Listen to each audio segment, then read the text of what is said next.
ایک زمانے کی بات ہے، ایک دور دراز وادی میں ایک انوکھا گاؤں بسا ہوا تھا۔ اس گاؤں کا نام تھا مسکراہٹ کا گاؤں۔ یہ گاؤں اپنی خوشی اور محبت کی وجہ سے مشہور تھا۔ یہاں کے لوگ ہمیشہ ہنس مکھ اور خوش اخلاق تھے۔ اس گاؤں کی خاص بات یہ تھی کہ یہاں ہر کوئی ایک دوسرے کی مدد کرتا تھا اور سب کے دلوں میں ایک دوسرے کے لیے بے پناہ محبت تھی۔ اگر کسی کو کوئی مشکل پیش آتی تو پورا گاؤں مل کر اس مشکل کو حل کرتا تھا۔ ایک دن ایک بوڑھا آدمی جس کا نام حکیم تھا گاؤں میں آیا۔ حکیم نے لوگوں کو بتایا کہ اس کے پاس ایک جادوئی پانی ہے جو اگر کوئی پی لے تو اس کے دل سے تمام غم اور دکھ ختم ہو جاتے ہیں۔ گاؤں کے لوگ پہلے ہی خوش تھے لیکن انہوں نے سوچا کہ اس جادوئی پانی کو آزمایا جائے۔ حکیم نے گاؤں کے کنویں میں وہ جادوئی پانی ڈال دیا اور کہا کہ اب اس کنویں کا پانی پینے سے ہر کوئی ہمیشہ خوش رہے گا۔ لوگ بہت خوش ہوئے اور سب نے اس پانی کو پینا شروع کر دیا۔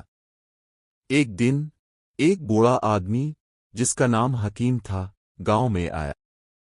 حکیم نے لوگوں کو بتایا کہ اس کے پاس ایک جادوئی پانی ہے جو اگر کوئی پی لے تو اس کے دل سے تمام غم اور دکھ ختم ہو جاتے ہیں۔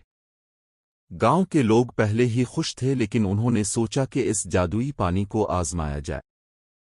حکیم نے گاؤں کے کنویں میں وہ جادوئی پانی ڈال دیا اور کہا کہ اب اس کنویں کا پانی پینے سے ہر کوئی ہمیشہ خوش رہے گا۔ لوگ بہت خوش ہوئے اور سب نے اس پانی کو پینا شروع کر دیا۔ چند دن گزرنے کے بعد گاؤں کے لوگوں نے محسوس کیا کہ ان کے دلوں میں عجیب سی خوشی اور سکون پیدا ہو رہا ہے۔ ان کے دلوں سے حسد، غصہ اور نفرت جیسے جذبات ختم ہو گئے تھے۔ اب وہ صرف محبت، امن اور خوشی محسوس کر رہے تھے۔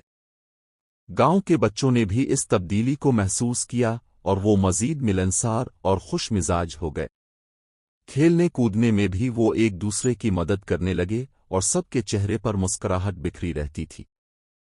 گاؤں کے بزرگوں نے فیصلہ کیا کہ وہ اس جادوئی پانی کا راز اپنے پاس رکھیں گے اور ہمیشہ اسی محبت اور خوشی سے جگے۔ حکیم بھی گاؤں کے ساتھ رہنے لگا اور اس نے دیکھا کہ اس کا جادوئی پانی واقعی کام کر گیا تھا۔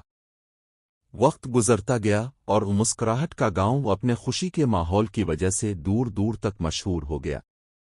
لوگ دور دراز سے آ کر اس گاؤں کی خوشبو اور محبت کو محسوس کرنے آتے تھے۔ یہ انوکھا گاؤں اس بات کی مثال بن گیا کہ اگر دلوں میں محبت، امن اور خوشی ہو تو دنیا کی کوئی بھی مشکل ہمیں نہیں روک سکتی۔